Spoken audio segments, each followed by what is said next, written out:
2011 সাল থেকে পশ্চিমবঙ্গে ক্ষমতায় তৃণমূল কংগ্রেস।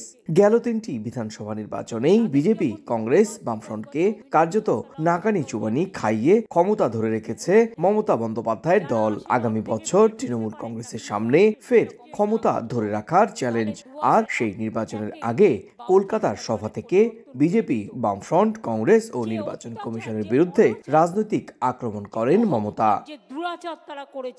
2026-এ বিজেপি প্রার্থীদের জামানত বাজেয়াপ্ত করার হুঁশিয়ারি দিয়ে নরেন্দ্র মোদীর দলকে সাম্প্রদায়িক হিসেবে অভিহিত করেন মমতা। বলেন, আগামী 2-3 বছরের মধ্যে ধুয়ে মুছে যাবে বিজেপি। বলেন, এবার আরো জোরে খেলা হবে।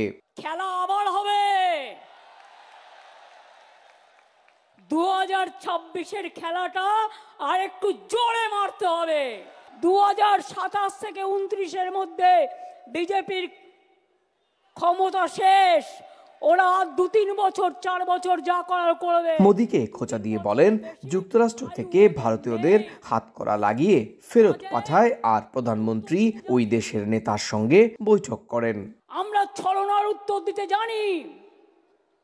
অনেক টাকা সোশ্যাল নেটওয়ার্কে ভেঙিয়ে ভেঙিয়ে ভাইরাল করছেন। যে কোনো পরিস্থিতির জন্য প্রস্তুত থাকতে হবে। আমি বিজেপিকে বিশ্বাস করি না।